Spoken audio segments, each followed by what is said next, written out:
नमस्कार, जय हिंद, जय भारत। मैं कमांडर चक्रपाणी या चैक्स एक बार फिर से डिकोडिंग 24/7 और चैक्स सिंप्लीफाइज की तरफ से द वर्ल्ड दिस वीक के साथ आप उपस्थित हूं और मेरे साथ हमेशा की तरह है major general Karki. General Karki, आपका बहुत बहुत स्वागत है। थैंक यू चैक्स, इंटरेस्टिंग। आज और अच्छा रहेगा क्योंकि पिछली बार जो बात किए थे उसमें अभी काफी बदलाव आया है और नए मोड़ आए हैं। उन मोड़ों में आगे देखते हैं क्या होगा। बिल्कुल सही कह रहे हैं। देखिए, बड़े इंटरेस्टिंग, दिलचस्प नए नए मोड़ आए हैं।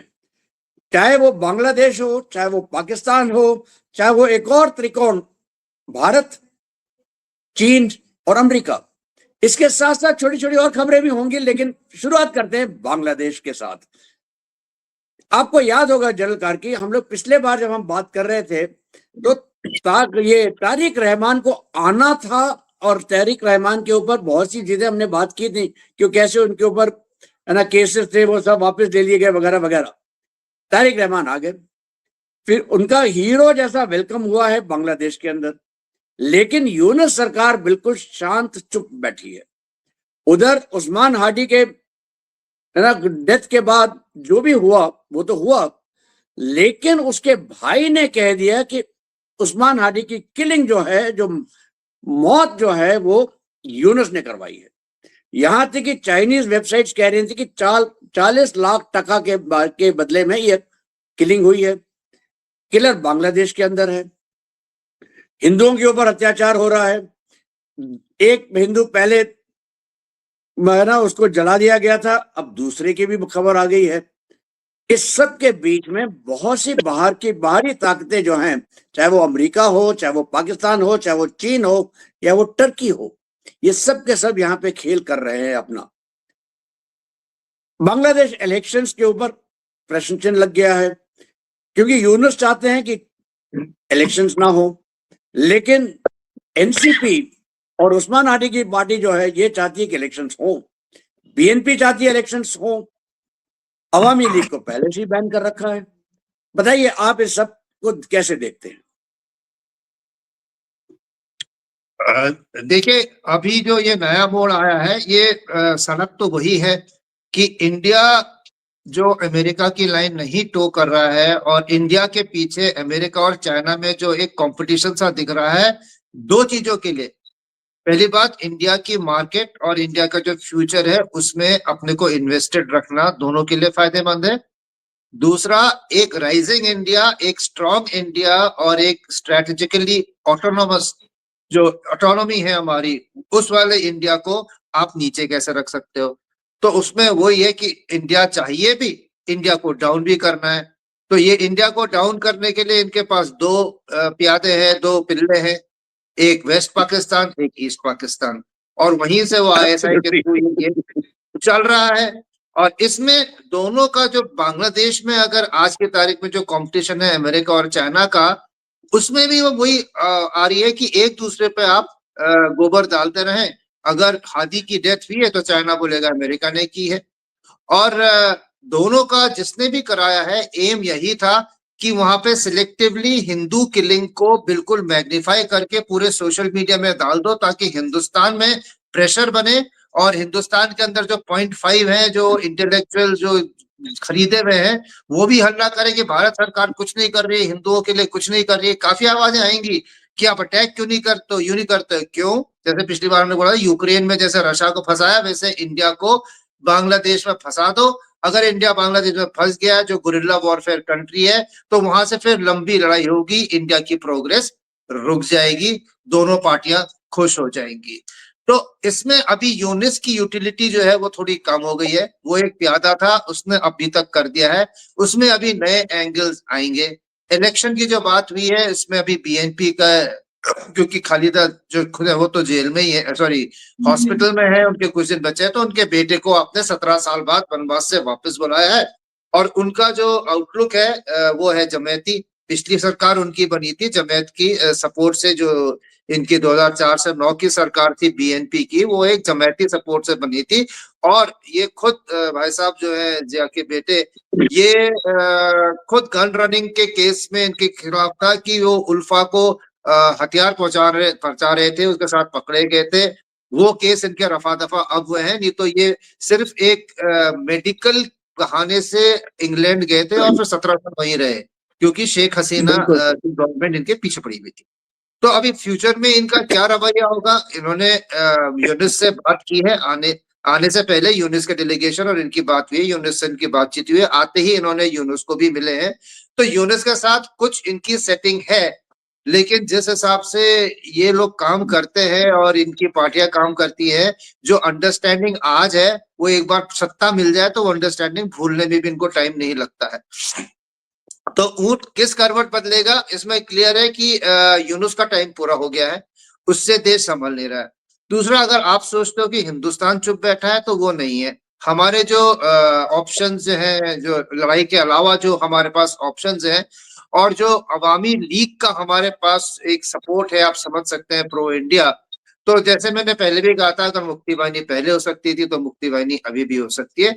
बांग्लादेश सिविल वॉर की तरफ जा रहा है, उसमें हमारा एक बहुत बड़ा एस हमारे पास है, क्योंकि ये आपस में फ्रैक्चर्ड है। जो इनकी एनसीपी है, उसके भी दो फैक्शन है, एक जमायत के साथ जाना चाहता है, एक बीएनपी के साथ जाना चाहता है। तो डेमोक्रेसी वर्सेस रेडिकल इस्लाम कि ये शरिया लॉ आएगा या डेमोक्रेसी रहेगी, क्या वो प्रो चाइना होगा, प्रो रशिया होगा, या एंटी इंडिया होगा कि नहीं, ये इनकी लड़ाई आपस में चलती रहेगी, क्योंकि अवामी लीग तो बची नहीं। तो ये आपस में ही लड़ेंगे, पॉलिटिकली लड़ेंगे। हो सकता है मॉब मोबोक्रेसी तो इनमें आई गई है, वायलेंस इनके कल्चर में है ही है, ये आपस में लड़ भिड़ेंगे। और हिंदुस्तान ने अपने पत्ते जो है वो काफी आराम से और देख देख के खेलने चाहिए, क्योंकि इसमें हमें मिलिट्री को तो अंदर नहीं डालना है, चाहे कितना ही प्रेशर हो। ठीक, बिल्कुल सही कह रहे हैं आप। देखिए, आपने 3-4 जगहों पे बड़े अच्छे इशारे दिए। नंबर 1, यूनुस और इलेक्शंस। देखिए, सिंपल सी चीज है, यूनुस ने जो अपना इलेक्शन शेड्यूल अनाउंस किया है, उसमें इलेक्शन की डेट है, काउंटिंग की डेट नहीं है। कहां काउंटिंग होगी वो भी नहीं है, और रिजल्ट कब दिए जाएंगे वो भी नहीं है। तो आप जो कह रहे हैं कि यूनुस और तारिक रहमान के बीच में सेटिंग है, बिल्कुल साफ दिखाई दे रहा है कि भाई हम देख लेते हैं कौन क्या करेगा, ताकि फिर हम कुछ एडजस्टमेंट कर लें और उस हिसाब से रिजल्ट दिखाया जाए। एक और शगुफा भी है जो यूनुस ने कोशिश की थी छोड़ने की, कि वो एक तरह से जैसे वहां पे पाकिस्तान में फील्ड मार्शल मुनीर बन गए हैं कि हम सर्वप्रथम हैं, सबसे ऊपर है, ये यूनुस बन जाए ताकि उनके ऊपर कोई समस्या ना हो और बाकी प्राइम मिनिस्टर आते रहे जाते रहे, कोई फर्क नहीं पड़ता। तीसरी बात आपने कही है जो बहुत इंटरेस्टिंग है, और वो ये है कि अगर हमने 1971 में मुक्ति वाहिनी का गठन किया था, आज की तारीख में देयर इज ऑलरेडी अ शांति वाहिनी। यहां तक कि बांग्लादेश आर्मी जो है वो चिटगांग हिल ट्रैक्स और जो त्रिपुरा के बाद के साथ के जो हिल्स वाले एरिया है, वहां के जो ट्राइबल्स है, उनसे इतना डरते हैं कि 4 अपने डिविजन्स वहां पे पोस्ट पोजीशन करके रखे हैं। हालांकि उनका दूसरा मकसद भी है कि वो वहां से पैसे बनाते हैं, स्मगलिंग को हेल्प करते हैं और उससे अपना टैक्स लेते हैं। यहाँ पे देखिए, हमने आपने सही कहा है कि हिंदुस्तान के पास बहुत ऑप्शंस हैं, बहुत ज्यादा ऑप्शंस हैं।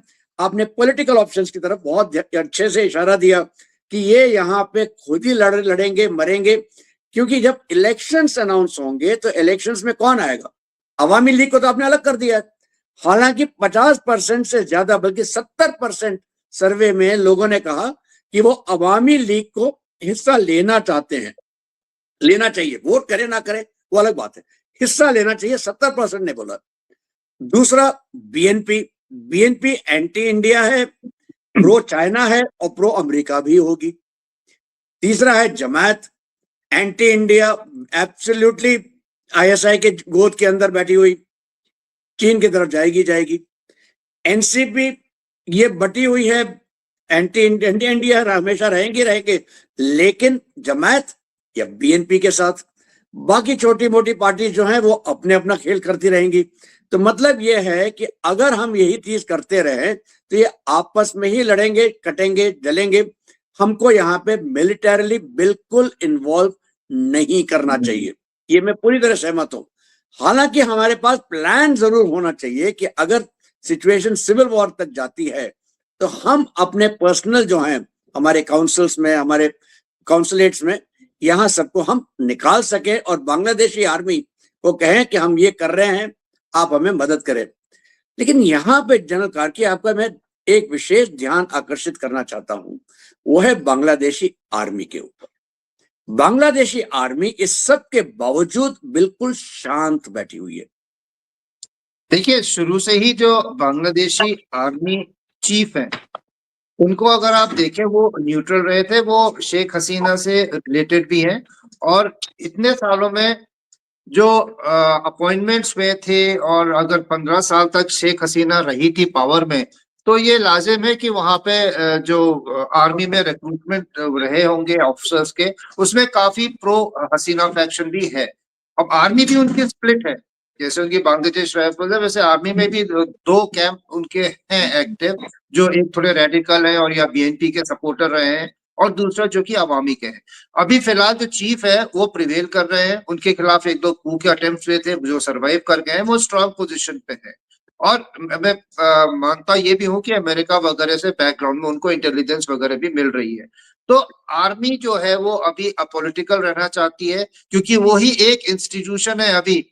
डेमोक्रेटिकली इलेक्टेड गवर्नमेंट तो गई, वहां का प्रशासन तो गया, सब ये केयर टेकर चल रहा है। सिर्फ एक आर्मी है जो कि अभी तक अपना इंटैक्ट रही है, उसने कोई पॉलिटिकल लीडिंग नहीं दिखाई है, बल्कि आर्मी चीफ के गुस्से पे और इंसिस्टेंस पे ही यूनुस ने फरवरी के इलेक्शन मांगे थे, क्योंकि आर्मी ने बोला दिसंबर में करो, ये कहता था मैं अगले साल करूंगा। तो आर्मी का एक प्रेशर है यूनेस के ऊपर, आर्मी की एक छवि वहां पे है जो कि वो एक न्यूट्रल फोर्स है। और तीसरा, आर्मी जो है अभी इंटरनल सिक्योरिटी में इन्वॉल्व नहीं होना चाहती है, परहैप्स क्योंकि उसको कुछ लगता है कि एक्सटर्नल अगर कोई एग्रेशन होगा या कुछ होगा तो वो अंदर इन्वॉल्व नहीं होगी। और चौथा ये साइन ये भी है कि एटलीस्ट बांग्लादेश डिक्टेटरशिप की तरफ अभी तक नहीं जा रहा है, और एक इंस्टीट्यूशन जो आर्मी है वो उसकी बरकरार है। तो ये हमारे लिए एक मैसेजिंग है। मेरे ख्याल से हमारे लिए तो ये ठीक ही है, क्योंकि हम मिलिट्री ऑप्शन तो अभी सोचते रहे हैं, और अगर एक कोई सेन वॉइस है, नॉन रेडिकल, नॉन इस्लामिक, जो कि देश में थोड़ी स्थिरता ला सकती है, तो वो एक आर्मी है। और उसको जैसा रोल किया है एक ट्रेडिशनल आर्मी ने, प्रोफेशनल आर्मी ने, वो कर रही है। आगे बढ़ते हैं पाकिस्तान की तरफ।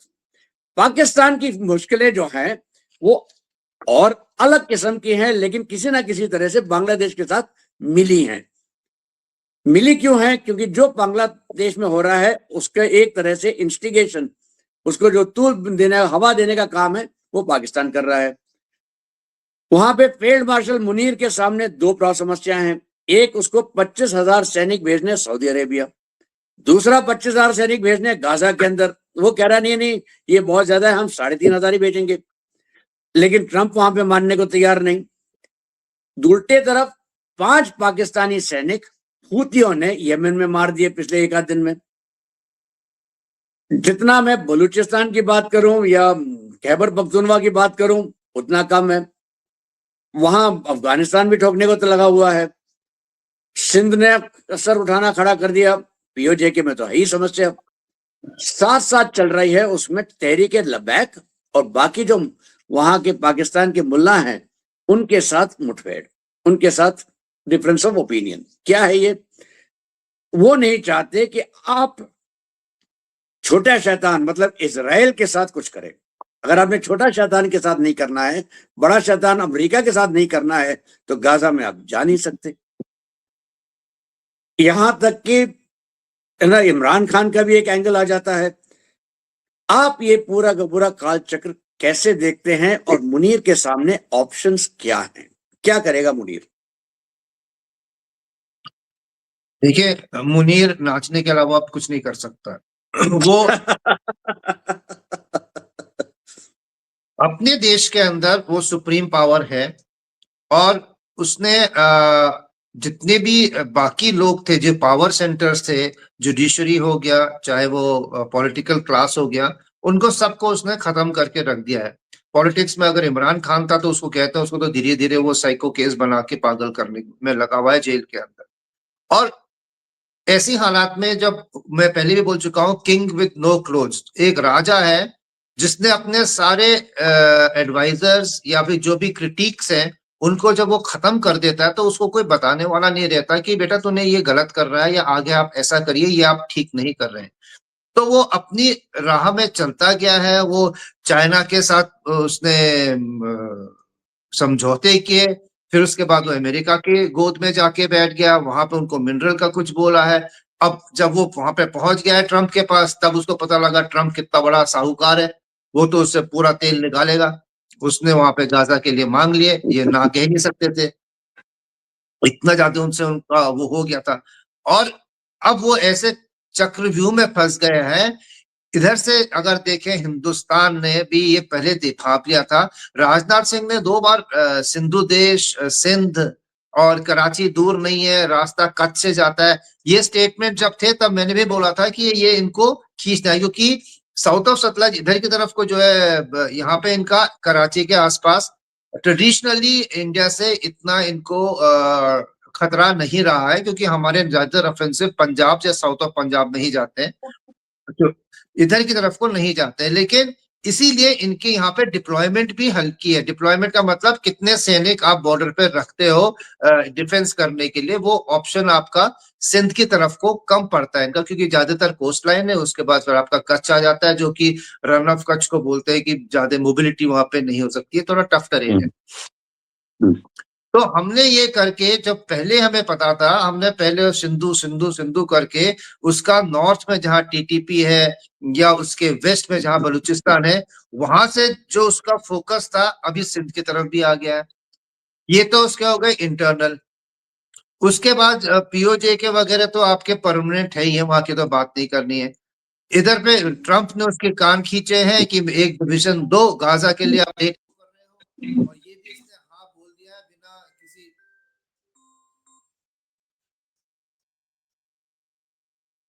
एडवाइस के, इसने हाँ बोल दिया है। और इंटरनल जो इसका जो आप बता रहे हैं, जो मुल्लाओं ने बोला है कि छोटे शैतान के साथ आप क्या करोगे, क्या आप उससे हुक्म लोगे, तो वहां पे ये फंस गया है। ऊपर से सऊदी अरेबिया और यमन वाला जो इसका कमिटमेंट है, क्योंकि यमन में अब लड़ाई फिर जावे छिड़ गई है। आप 5 बता रहे थे, मेरे हिसाब को जो मेरे को खबर आई है 9 9 पाकिस्तानी सैनिक यमन के बॉर्डर पे लड़ते हुए मर गए, जो कि सऊदी अरेबिया के लिए लड़ाई कर रहे हैं यमन के अंदर, जहां इनके एक प्रीवियस आर्मी चीफ एडवाइजर बैठे हुए हैं सऊदी अरेबिया। हिल उसके शरीफ बैठे हैं वहां पे।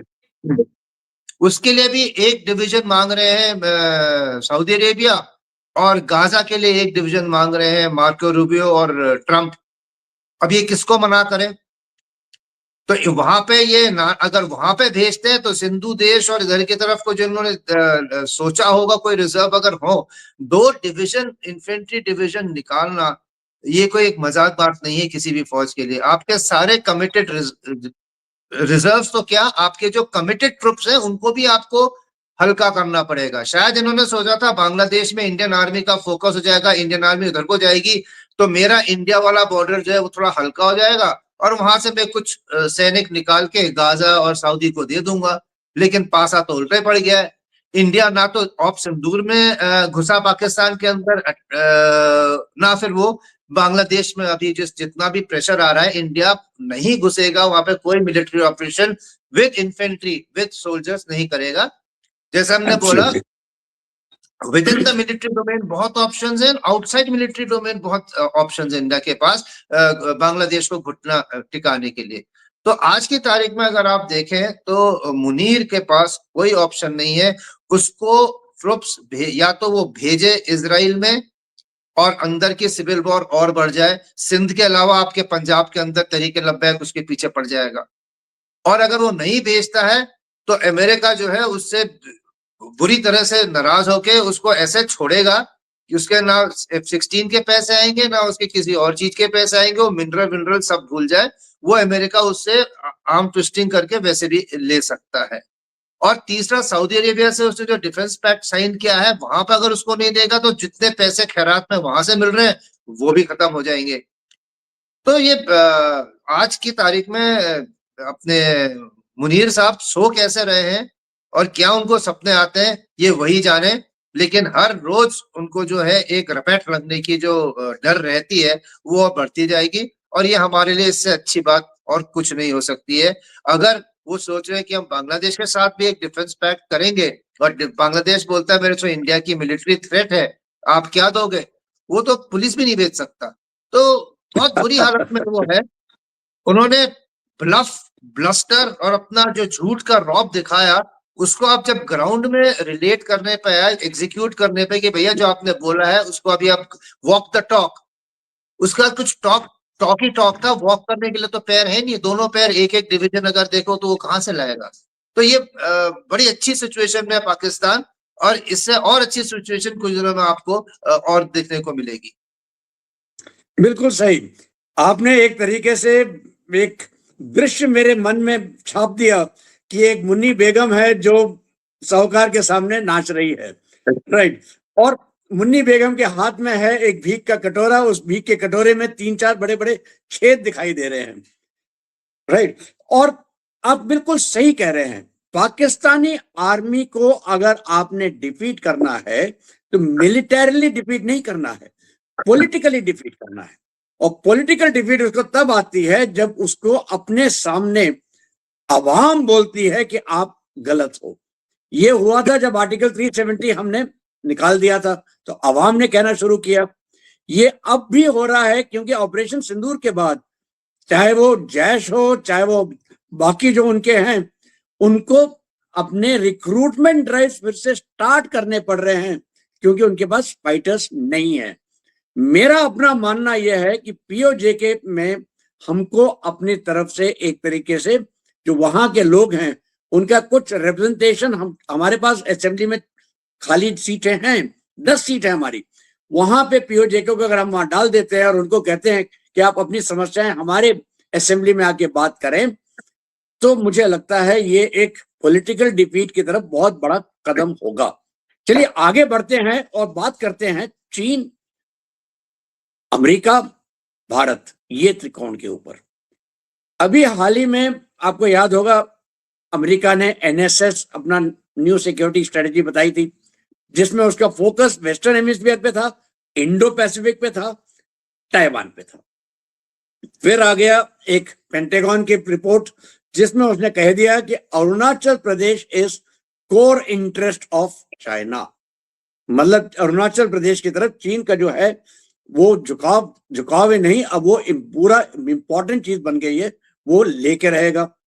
दूसरा उसने ये कहा कि चीन बॉर्डर पे इंफ्रास्ट्रक्चर बढ़ाता जा रहा है और ताइवान में मिलिट्री एक्शन प्रेसिपिटेट करेगा 2027 तक।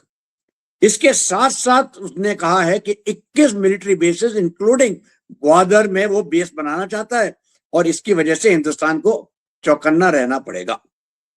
चीन ने इसका पलटवार करते हुए कहा, ये आप गलत बात कह रहे हैं, गलत चीजें बोल रहे हैं, हमारे बीच में आप बेकार की दरार पैदा करने चाहते हैं, और हमारे रिलेशंस जो हमारे समझौते ये है भारत के साथ, ये स्ट्रेटेजिक है, लॉन्ग स्टैंडिंग है, लॉन्ग ड्यूरेशन के लिए हम बात करते हैं। इस सब में आप हिंदुस्तान का क्या रोल देखते हैं? और आपने वैसे पहले भी बताया था कि दोनों, हिंदुस्तान एक ऐसी चिड़िया है जिसके लिए दो बिल्लियां एक साथ शिकार पे निकली हुई हैं। एक चीन अपनी इकोनॉमी को ठीक करने के लिए ट्रेड करना चाहता है, एक अमेरिका चीन को दबाने के लिए हिंदुस्तान की मदद चाहता है। क्या देखते हैं आप? देखिए, जो पिछला हमने बोला था वो मैंने बता ही दिया है कि कैसे दोनों के बीच में कंटेस्ट है। इंडिया के लिए मार्केट एक्सेस भी है, और दूसरा उसको डाउन करने के लिए भी अगर दोनों हाथ मिलाना चाहें तो इंडिया को एक्सक्लूड करने में वो पीछे नहीं हटेंगे, क्योंकि हर कंट्री का अपना नेशनल इंटरेस्ट होता है, नेशनल एम्स होते हैं। इन दोनों का यही है कि चाइना ने अमेरिका को मना दिया है कि इस इलाके में मैं जो हूँ वो दादा रहूंगा, आप मेरे से बात करो, इससे बात मत करो। तो ये एक एंगल है। दूसरा ये है कि अमेरिका इंडिया को जियो स्ट्रेटेजिकली क्यों चाहता है, चाइना को नजर में रखते हुए। वो चाइना पे एक और फ्रंट खोलने के लिए एक प्रेशर बनाना चाहता है मिलिटरीली इंडिया की तरफ से, कि इंडिया से भी तिब्बत में असॉल्ट हो सकता है।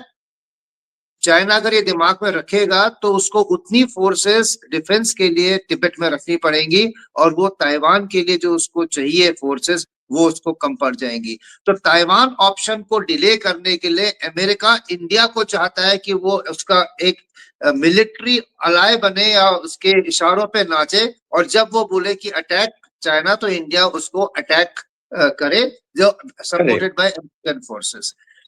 इंडिया ये नहीं होना चाहता। इंडिया कहता है मैं किससे दोस्ती करूंगा और किससे नहीं करूंगा ये मेरी मर्जी है, अपनी सिक्योरिटी हैंडल करना मैं खुद जिस दिन अटैक करना हो करूंगा, लेकिन आपके कहने पे मैं नहीं करूंगा। तो ये इस चीज पे चाइना भी आश्वस्त है कि इंडिया जो है वो अमेरिका के इसमें नहीं आएगा। लेकिन ये जो पेपर चाइना ने निकाला है उसमें ऐसी कोई नई चीज नहीं है जो इंडिया को पहले ही अपने सिक्योरिटी कैलकुलस में हमने उसको नहीं डाल रखा था। ये सब चीजें हमें Correct. पता है। अमेरिका ने Correct. बस क्योंकि वो अमेरिका है उसने अपनी तरफ से एक लाउड स्पीकर लगा के ये पूरे इलाके में चाइना को बदनाम करने के लिए, या हो सकता है चाइना को ये बताने के लिए कि ताइवान पे तू करेगा तो यहाँ पे इंडिया मेरे साथ है, क्योंकि इंडिया इस रिपोर्ट को लेके अभी उछलेगा और आप देख लेना।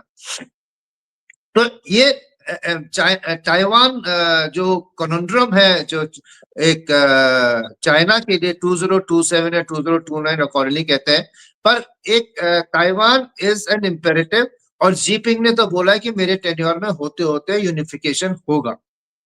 अब वो कैसे होगा कब होगा वो अलग बात है, क्योंकि जैसे बहुत पहले भी मैंने बोला था आपके शो में, यूक्रेन की लड़ाई को देखते हुए बिग पावर्स के दो आइडियाज आए हैं कि जो मिडिल पावर्स हैं या जो सुपीरियर पावर्स हैं उनको ऐसी किसी लड़ाई में फंसा दो कि ये लोग उसके दलदल में फंसे रहे। चाइना ने यूक्रेन को देख के ये भी समझा है कि अगर कॉन्टिग्युअस लैंड बॉर्डर होते हुए भी रशिया की जो माइटी आर्मी है, ट्रेन्ड है, सब कुछ है, इक्विप्ड है, और हेवी इक्विपमेंट के साथ बॉर्डर से इधर से उधर जा सकती है, लॉजिस्टिक्स में कोई प्रॉब्लम नहीं है, अगर वो प्रोग्रेस नहीं कर पाया है अपने जो ऑब्जेक्टिव्स में है, एक समुद्र 200 किलोमीटर समुद्र के पार किसी एक फोर्स को भेज के पहले दिन के बाद उसको सस्टेन करने के लिए मेरे पास क्या है, 1 महीना लड़ाई चली तो कैसे रोज का खाना पीना, डीजल, पानी, आर्टिलरी एम्यूनिशन, ये कैसे मैं उसको पहुंचाऊंगा, एक सस्टेन करना बहुत मुश्किल की बात है। ये चाइना को क्लियरली समझ में आता है ताइवान में, और इसके लिए वो मेरे ख्याल से तो ये लगता है कि जितनी बार भी ये दिखाता है कि मैंने अटैक कर दिया, वो या तो ये सोचता है कि ताइवान खुद सबमिट हो जाए, सब्स्यूम हो जाए और मान ले चाइना से कुछ और कंसेशंस, या फिर ताइवान के अंदर पॉलिटिकली एक ऐसी है कई पार्टी जो प्रो यूनिफिकेशन है कि लड़ाई के डर भी दिखाता हूँ, टोटल डिस्ट्रक्शन का मैं उनको एक बार खतरा दिखाता हूँ, और हो सकता है वो फिर प्रो यूनिफिकेशन अप्रोच हो जाए और कोई पार्टी पावर में आ जाए, जो कि जैसे हांगकांग में हुआ है, आप पॉलिटिकली उसको ले लें। तो ये पॉलिटिकल ऑप्शन तो जो है वो है ही, लेकिन मिलिट्री ऑप्शन को नलिफाई करने के लिए या डिले करने के लिए अमेरिका को इंडिया की जरूरत है, और इस पेपर में इसी चीज को हाईलाइट किया गया है। जहां तक चाइना का सवाल है, हमें क्लियर रहना चाहिए चाइना हमारा लॉन्ग टर्म चैलेंज है, उसको आप इकोनॉमिक चैलेंज बोले चाहे मिलिट्री थ्रेट बोले, और उसने एक रिविजनिस्ट स्टेट होने के नाते वो अभी भी चाहता है कि मैं जो पुराने टाइम पे जो मैंने जब बोला अपनी किताबों में उसने लिखा है कि मैं दुनिया का ये भी था, यूनान भी मेरे पास था, बर्मा भी मेरे पास था, अरुणाचल भी मेरे पास था, और मैं उनको दोबारा लेके रहूंगा क्योंकि मैं दोबारा वो ग्रेट चाइना बनना चाहता हूँ किंग डायनेस्टी के टाइम का। तो वो उसके दिमाग में ये रहेगा, और कम्युनिस्ट पार्टी जब तक रहेगी वो यही अपने को पावर, जैसे पाकिस्तान कश्मीर का राग रखते हुए अपने को पावर में रखता है, तो वो एक कम्युनिस्ट पार्टी ऑफ चाइना का भी यही राग है कि मैं करूंगा। और पीएलए जो है वो चाइना की आर्मी नहीं है, पीएलए जो पीपल लिबरेशन आर्मी है वो कम्युनिस्ट पार्टी की है, तो वो वही पार्टी लाइन टो करेगी। फिलहाल आज की तारीख में उसमें ज्यादातर जनरल या तो पर्ज हो गए या गायब है पीएलए की आर्मी के, तो उनकी लड़ने की क्षमता, कोऑर्डिनेशन और मोरल क्या है वो सोचने की बात है। फिलहाल अमेरिका और चाइना के ये जो पेपर्स के through, white paper, strategic paper, ये सब दुनिया में अपने दिमाग का फितूर जो है दूसरों के ऊपर डालने वाली बात है, और अपने परसेप्शंस जो है दुनिया पे थोपने की बात है। कौन इसमें जीतता है क्या करता है ये पेपर वॉर है, ग्राउंड में क्या होगा वो वक्त बताएगा। बिल्कुल सही। आपने दो तीन चीजें बड़ी इंटरेस्टिंग कही हैं, उनमें एक आध सेंटेंस मैं भी ऐड कर देता हूं। एक है चाइनीज आर्मी के बारे में आपने बोला, उनके पास है 56 4 स्टार जनरल्स। इन 56 जनरल्स में आज की तारीख में कहते ये हैं कि 5 ही अवेलेबल हैं जो दिखाई देते हैं, बाकी 51 51 पता नहीं कहां है। और पर्ज अगर हो गए हैं तो इसका मतलब यह है कि वो जी जिनपिंग ने खुद अपने खुदा के प्यारे बना दिया है उन्हें। दूसरा, चाइनीज वेपन्स इतने बेहतरीन परफॉर्मेंस कर रहे हैं, चाहे वो पाकिस्तान में हो, चाहे वो बांग्लादेश में हो, कंबोडिया में तो टैंक फट रहा है, बैरल फट रही हैं, राइट। बांग्लादेश जैसी कंट्री ने कहा कि हम आपके J-10C नहीं लेंगे, हम यूरो फाइटर लेना चाहते हैं। तो चाइनीज वेपन के बारे में तो बात जितना कम करें उतना अच्छा है। आपने बहुत इंटरेस्टिंग कनेक्ट बताया है यूक्रेन का इस सारे चीजों में। और ये मत भूलिए आज ही की तारीख में, आज शाम को या हो सकता है हमारे कल सुबह ज़ेलेंस्की और ट्रंप मिलने वाले हैं। उनके बीच में बात होगी। क्या बात होगी, क्या समझौते के ऊपर बात होगी, इसके बारे में तो हम बात करेंगे अगले हफ्ते। लेकिन फिलहाल तो यही है कि ज़ेलेंस्की चाहते हैं कि जहां पे अभी फ्रंट लाइन है उसको फ्रीज करके मुझे आप 60 दिन का सीज फायर दें ताकि मैं इलेक्शन कर सकूं।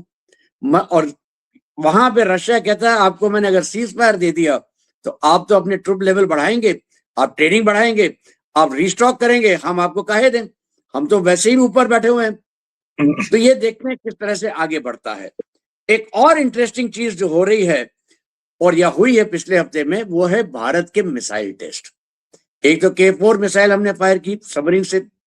इसका मतलब यह है कि काफी सारी जगह, चाहे वो पाकिस्तान में हो, चाहे वो चीन में हो, चाहे वो साउथ चाइना सी में हो, वो हमारे सबमरीन लॉन्च मिसाइल्स के दायरे में आ जाती हैं।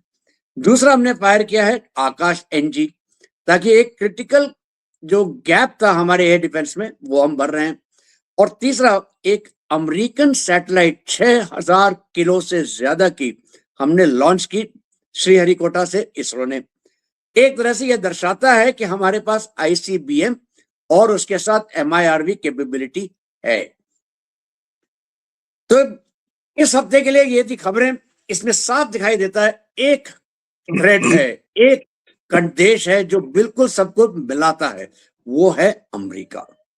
एक तरह से नया ग्रेट गेम शुरू हो गया है भारत के इर्द गिर्द, जिसमें अमेरिका कोशिश कर रहा है भारत को अपने कैंप में लेने की, लेकिन अमेरिका ये भी कोशिश कर रहा है भारत को दबा के रखने की। चाहे वो अपने प्रॉक्सीज इस्तेमाल करे, बांग्लादेश हो या पाकिस्तान हो, या वो प्रोपेगेंडा यूज करे चीन के जरिए कि चीन आपके खिलाफ ये कर रहा है, चाहे वो पिन प्रिक्स हो H-1B वीजा के नाम पे। ट्रेड डील जो शुरू हुई थी और सबसे पहले हमने वहां पे एक शुरुआत की थी और लग रहा था कि हो रही है, और उन्होंने नई नई चीजें डाल दी, चाहे वो रशिया से तेल का हो, फिर H-1B वीजा हो, फिर कुछ और हो, ये अभी भी लगी हुई है। तो एक तरह से अमेरिका हमें दबाने की पूरी तरह कोशिश कर रहा था। जनरल कार्की, बहुत बहुत शुक्रिया आपका। और भाइयों बहनों, ये थी सारी खबरें इस हफ्ते तक। इंतजार कीजिए अगले हफ्ते तक। जय हिंद, जय भारत।